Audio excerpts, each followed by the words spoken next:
Welcome back to the Comby Show. We tell it like it is, and we don't care how you feel. Week 11 is in the books, and just like that, this season is almost over. It's crazy how long it feels for the season to get here, and then when it's finally here, how quickly it goes by. We got 2 more weeks in the regular season, and then a couple teams are playing for the conference championships. A few more teams are playing in bowl games. You got the 4 teams playing in the playoffs, and that's it. We got a few more games, guys, this season. Not much. But Week 11 is in the books. Some great games over the weekend. Another fantastic week of football. Anytime there's college football, it's a great weekend. Playoff picture kind of becoming a little bit easier to think. I don't think so. Conference championships are kind of lining up better. But nonetheless, let's just jump straight into it because we got some good games. Starting off the bat, one of the bigger games all weekend long, Michigan taking on Penn State. And I said in the beginning of this year that this was the year for Penn State to nut up or shut up. They got to get the job done. They got to get over the hump that is Ohio State and Michigan. And once again, they lose the 2 biggest games that matters, Ohio State and Michigan. Michigan won 24-15 on the road. Also, we know the whole ordeal with the whole sign stealing thing going on. Jim Harbaugh was suspended for this game. They tried to file an injunction trying to basically sue the Big Ten. They basically found out the night before this game happened, and so they kind of were like rushing to get something because they wanted Jim Harbaugh on the sideline. They found out that they weren't going to have a hearing until the following Friday. So the Friday of this week, there will be a hearing. So that means he could not be on the sideline for the Michigan game. So we won't know until Friday night if Jim Harbaugh will be able to be on the sideline of their next game coming up this weekend. So you thought maybe with that, all that stuff going on, maybe with it being on the road, could Penn State actually get the win here? Because this could have gone one of 2 ways. It could have divided that locker room, or it could have bring that locker room together. And I think it brought that locker room together. A lot of the players on Michigan's team just sent out a one-word tweet that said, bet. And they got the win. It wasn't pretty. It was low scoring. I don't think they threw a single pass in the second half, which is a little weird if you ask me. But they get the win. And so Michigan stays undefeated. I think they play, Minnesota this weekend, and then the big game at the end against Ohio State. So obviously looking forward to that one. But to talk more about Penn State in this one, because you can go to any YouTube video and look at all the things Michigan did well. But where do you go from here if you're Penn State? The reason why I bring this up is because you have James Franklin as your head coach. They just fired their offensive coordinator, Mike Yurcich. Is that how you pronounce his name? Mike Yurcich? I don't know. Funky last name. But they let him go. So obviously keep James Franklin for another year. But the reason why I pose this question is because I do believe James Franklin is a good coach. He used to coach for Vanderbilt. And he used to consistently get 8+ wins a season at Vanderbilt. Vanderbilt struggles getting 2 wins a season. So to get 8+ wins at Vanderbilt, I thought he was an elite coach. And I always said if James Franklin can go somewhere with the resources, the facilities, the money backing him, the culture, he could win it. And I thought when he got the Penn State job, I thought he was. I was convinced that it won't be long till we see James Franklin hoist the trophy. But he hasn't been able to get over the hump that is Ohio State and Michigan. And he's won here and there, but he can't do it. And don't get me wrong, consistently going 10-2, 11-1, that is great. Most programs would give an arm and a leg. They would trade that in a heartbeat. You don't think South Carolina Gamecocks would trade that to consistently have 10-win seasons? Tennessee, any of the other Big Ten team that's not Ohio State or Michigan, any of the Pac-12, ACC. You mean to tell me that Clemson fans this year wouldn't give anything to have a 10-win season? Come on. So, as a Penn State fan, and as, you know, a Penn State a person that works on Penn State administration, where do you go from here? Do you continuously to keep James Franklin around because he is a solid coach? He will get you 10 wins a season. Or do you start to think about moving on from James Franklin because he hasn't really shown that he can get it done? I'm not saying he can't, but he just hasn't shown us that he can get over that. And if you're fine just always being the little brother to Ohio State and Michigan, then that's fine. But if you want to achieve more, you got to start asking some tough questions here. So, but nonetheless, Michigan stays undefeated. Penn State once again loses the both biggest games on their schedule. We'll see next year. Next year's a 12-team playoff. Maybe they can still get in with those 2 losses. Who knows? But Michigan wins. Moving on, Alabama rolls. The Tide rolls easily against Kentucky, 49-21. They go on the road. I said in my preview prediction that Kentucky can be a sneakily good team. I wasn't really calling this a trap game, but I said this is a noon game for Bama. Could they get caught sleepwalking early on? They weren't. Especially with it being a road game, they weren't. They came out swinging. They look good. Jalen Milroe and this offense is gelling. They're like a different team. They are a completely different team than what we saw in the beginning of this year. In the beginning of this year, I counted them out. Same did with everyone else. That loss to Kentucky, that horrible game on the road at USF, that is still inexcusable. But I counted them out. Now we sit a couple weeks before the SEC championship, and they're in. It's Georgia versus Alabama. They're looking good. Jalen Milroe was 15 of 22, 68% completion rate percentage, 234 yards, 3 touchdowns, and an interception. So I think that makes for a really good matchup. It starts to see that this team and Bama gel. And like I think what we saw a lot in the beginning of the season is them forcing too much on offense and expecting something from Jalen Milroe that he just wasn't. You got to use his strengths to his strengths, obviously. And I didn't really see a lot of that. And maybe it was just him still trying to be comfortable in that position. Whatever the point is, they look like a completely different team than the beginning of this season. And like I said, I think it sets up for a huge SEC championship game, which is basically a do or die. I think it's a do or die for both teams. It's definitely a do or die for Bama, but I also think it is a do or die for Georgia as well. Even if Georgia goes undefeated in the regular season and loses that game in the SEC championship to Bama, I don't think they get in the playoffs. I think a lot of other chaos would need to ensue for that to happen. So the SEC championship is basically a playoff game at this point, and I am excited. I cannot wait.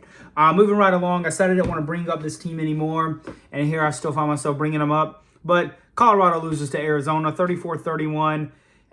Deion Sanders isn't a real coach. They're not going to win another game this season. They play Washington State next and then Utah at the end. They're not winning. I'm telling you right now, Deion Sanders is not a head coach. I said this in the beginning. I'm saying it now. I will continue to say it. I do not care how many wins they get. He is there for his son.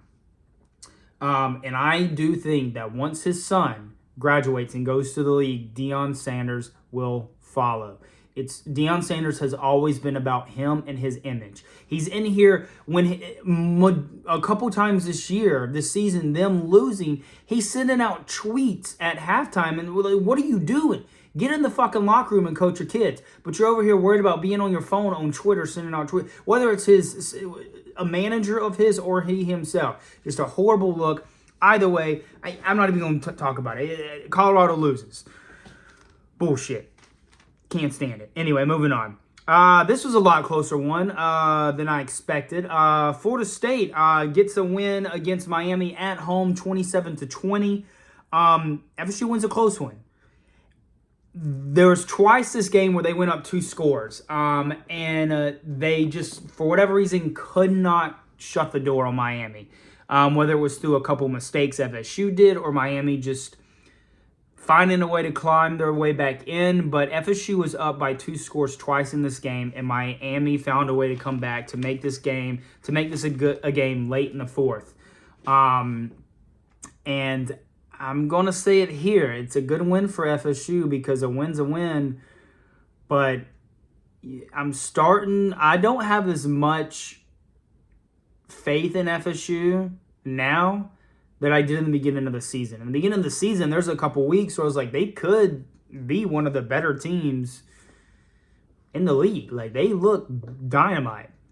Now with the more games that we've seen played, like, you would expect a team to get better as the year progresses, like you see in Georgia and Alabama. In the beginning of the season, I wasn't even completely confident in Georgia. I definitely wasn't confident in Alabama, but as the season goes, we see these teams grow, get better. They get some healthy guys back, and they both look like different teams. FSU looks like a different team, but in a worse way. They've had quite a few games that have been close calls that you wouldn't want to see close calls at this point in the season, and I think they could get exposed. I think that they still find a way to go undefeated. They play Northern Alabama this weekend, which will be a win, and they finish it off with Florida, which I think they beat because Florida's a miserable team. And then they have the ACC championship game, which I'm pretty sure will be against Louisville. But I think they win those games. I think they win all three. But I think it sets them up for a very embarrassing first round of the playoffs, no matter who they play. I think the only other team that they might have a chance against would be Washington. But if they're paired up against Georgia, Michigan, Ohio State, even Bama, Texas, I think they could get embarrassed big time. And I hate saying that because I do like FSU, but the way that I've seen them play the past couple of weeks have been a little bit concerning. But FSU gets the win. They stay undefeated. They keep rolling. Miami takes another L. Miami, listen to this, Miami fans. You're not back. And you will never be back. This isn't the 80s anymore. It's not the you. It's the fucking you. You ain't back. Okay? Bye-bye. Speaking of Washington, they get a win at home against Utah, 35-28. Third loss for Utah with still no Cam Rising. Michael Penix Jr., not the greatest numbers. He only sat at 57 completion percentage. He did have 332 yards on the game, which is nice. A couple of touchdowns. The Pac-12 is still figuring out who's going to, because things can still shake up in the Pac-12.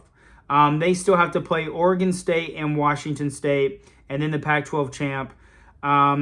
Speaking of Oregon State, 62-17 they beat Stanford at home. Could DJ Uiagalelei and this team spoil the Pac-12 conference? Because here's the thing. If Oregon State wins out, they're going to the Pac-12 conference. But here's another thing. Their last two remaining games are against Oregon and Washington. That is probably two of the hardest games you could end the season with by far. I mean, both Oregon and Washington, two dynamite offenses. Washington is hit or miss every now and then, but still, like, that's going to be tough. I don't think they do. I think they probably lose both of those games. But what happens if Oregon State wins those games?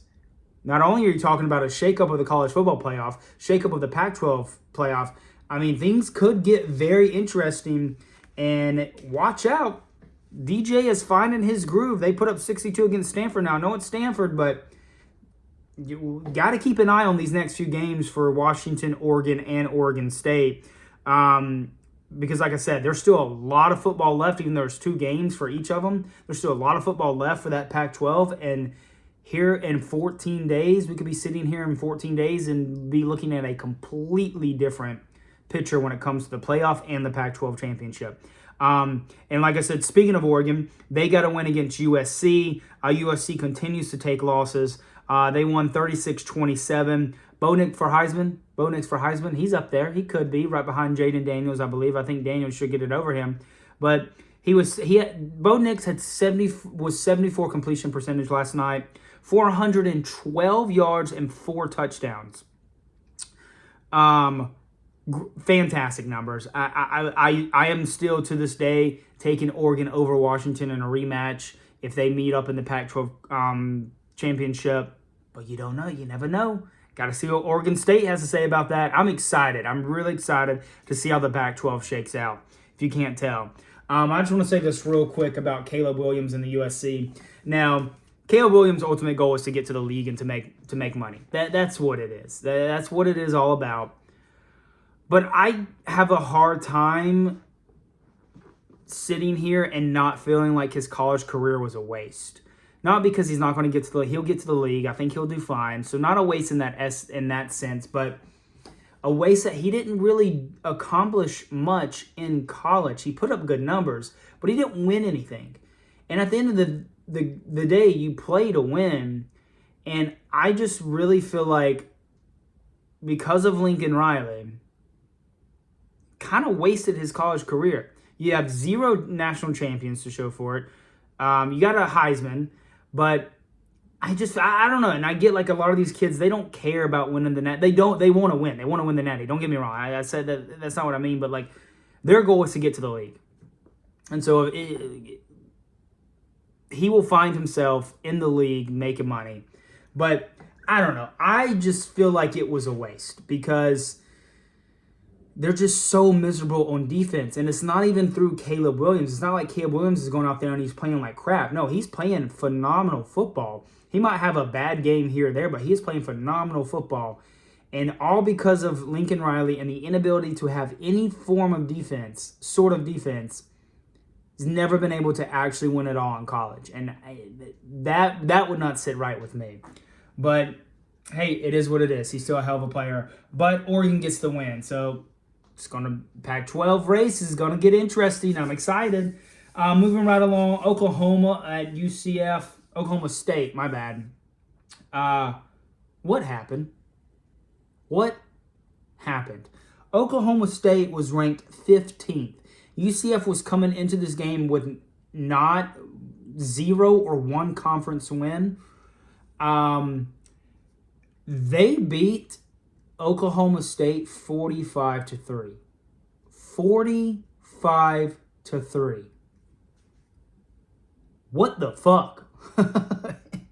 And it's not even like, I mean, I wrote down the numbers for Alan Bowman, the quarterback for Oklahoma State. I mean, he had 225 yards on the game, 3 interceptions, but no touchdowns. So I said it wasn't bad, but those are pretty rough numbers.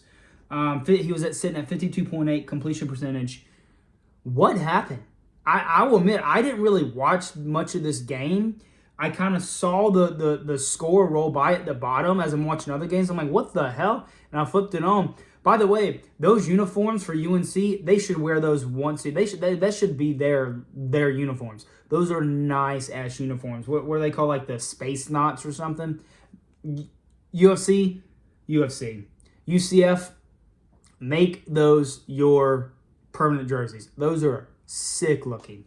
But back to the play. I mean, this is embarrassing for Oklahoma State. I mean, you should not be losing to UCF to begin with, but you definitely shouldn't be losing 45-3. Goodness fucking gracious, what a joke that was. That's a joke. You want to know another joke? The Florida football program. That's another fucking joke. They go on down. They lose. They go on down to Baton Rouge. They lose to LSU. All expected. 52-35. A lot of points scored in this game. I did say in my preview prediction that Florida would be able to put up quite a bit of points. Anyone scores on LSU. You know what's funny is after the game, I saw in a lot of like YouTube comments on like Instagram posts and Twitter posts of Florida fans thinking that this is a good thing for their offense. Like, oh, our offense is good if our defense is good. No, everyone scores on this LSU defense. But Florida's not winning another game this season. They're not. They play Mizzou next weekend, and they do have the Seminoles at home, which I think that will be a close game. But they're not beating the Seminoles. They will go, this will be their 3rd straight losing season. And then next year will be their 4th straight losing season. And then they will fire Billy Napier after next year. It just is what it is. Florida has found itself in a vicious cycle of continuously hiring horrible head coaches that have no business being hired as a head coach. Them giving them 3 to 4 years, doing absolutely nothing, doing what we all know that they would do, and then having to fire them and start the process all over. this UF defense, the defense for Florida, gave up 2 50-plus yard quarterback runs. One of them being an 85-yard touchdown, both by Jayden Daniels. How do you do that? How do you let that happen? I can't. To me, Jayden Daniels deserves a Heisman. I don't care that he's already lost 3 games. I don't care if he loses the next 2 games. This kid deserves to win the Heisman. If he's not winning the Heisman, it's a joke. If Jayden Daniels does not win the Heisman this year, it is a joke of a trophy, of an award. This is his numbers on the game. 17 of 26 with 65.4 completion percentage, 372 yards, 3 touchdowns, no interceptions. I mean, glad to see him look healthy after taking that bad hit last week against Bama. I mean, the kid is dynamite. The kid is electric. He deserves the Heisman. I think he had another big stat that I didn't write down because that doesn't really seem to be all. But anyway, this Florida football program is in some deep trouble. They are the one thing that I see them still holding on to is that they have a top 5 or top 3 recruiting class for the class of 2024. Florida fans, that class hasn't even signed yet. There's no guarantee that those players will even play a single snap for you. And even if you somehow find a way to keep all of those recruits and get them to sign, they are not going to have any major impact their first year. It's not like you're going to get all these recruits in 2024 and then magically all of a sudden go from here to here. No, you're lucky if any of them even have any major impact until 2026. So they're hanging their hat on something that, one, hasn't even happened yet. And y'all will lose the next 2 games, which is right there before early signing day. And I'm telling you, you might see a lot of those players start to flip. You're in trouble, Florida. You're in trouble. And I love laughing at Florida because I'm a Georgia fan. It's a huge rivalry. But it's getting a little bit sad at this point. You kind of can't help but feel sorry for them, but I don't feel sorry for the Gators. Something's got to happen. Something. Billy Napier has got to find a way to get wins on the field because newsflash, I don't give a fuck how well you can recruit. I think recruiting is one of the most important things when it comes to football. But I don't care if you're consistently recruiting in the top 3, but you can't coach a game, you're gone. Look at Jimbo Fisher. Jimbo Fisher just signed the #1 class a couple years ago, and he hasn't done shit with it. His ass is gone. He's gone, which we'll talk about here in a little bit. If Billy Napier does not start finding ways to win football games, he is gone. And Florida, you will be where you were back at the starting this whole process over. Something's got to give. The season's over. You're done for. Good luck. Try better next time. But here's the thing. Next season is a lot tough. A lot worse for y'all. Y'all play every single team in the state of Florida. You still play Georgia. You play Alabama. Do you play Oklahoma or Texas? I don't know, but you play one of them. You still play LSU. Florida, you're lucky if you get 3 wins. You better hope you win your non-con games next year because y'all might come away next year with 4 wins. Y'all better hope y'all play fucking South Carolina. It's going to be rough. Because y'all could lose to every other Florida team. Y'all could be 0-3 against Florida teams. You're definitely going to lose to the Seminoles. You're definitely going to lose to Miami, I think. And you could lose to UCF. Good luck. Good luck. Whew. Moving right along after that abysmal joke. Texas survives TCU. I did not expect this. This is another game I didn't expect to go this way. I thought Texas was going to try and make another statement win. But they found a way to win.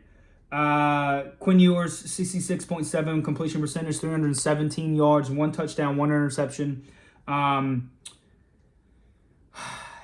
They still have Iowa State and Texas Tech left on their season. They play at Iowa State, which should be a win, and then they finish up the season in their rivalry at home against Texas Tech. You can't play like this in the Big 12 championship, which will probably be Oklahoma State, if I'm not convinced. I don't know. Not after that loss to UCF, but I'm more worried about Texas now than I have been. I thought Texas was the best one-loss team in the country. After seeing a couple of the past games, Alabama getting better, Texas kind of not looking so hot, I don't know if I would now take Texas to beat Alabama again. You got to give it to Texas because they have the head-to-head matchup. If there's one spot left, they can either go to Texas or Bama. I think you still got to give it to Texas as long as both of their records are the same, because Texas does have that head-to-head win. But I mean, they're looking a lot more vulnerable than I expected. So they need to finish these next 2 games, with technically these next 3 games out well, strong finish, win out. If Texas wins out, they're in the playoffs. But survive. They survive a TCU. It was on the road, but scary game for Texas. Lucky to get out of there. Tennessee. Going on the road to take on the Mizzou Tigers. Mizzou gets a big win, 36-7. They bounced back after that tough loss against Georgia last weekend. Mizzou put up a good fight against Georgia. Now, I did do a recap of it, so if you want to, you can go back and watch it. But they put up a good fight against Georgia. They took it late into the fourth. They made it a fourth-quarter fight.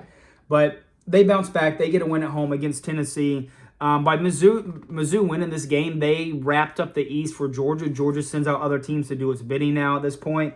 So before the Georgia game even started, we knew that Georgia was going to the SEC Championship to play Bama. But Mizzou is a legit team. Brady Cook is a solid quarterback. Joe Milton is not him, and Tennessee falls back to relevancy.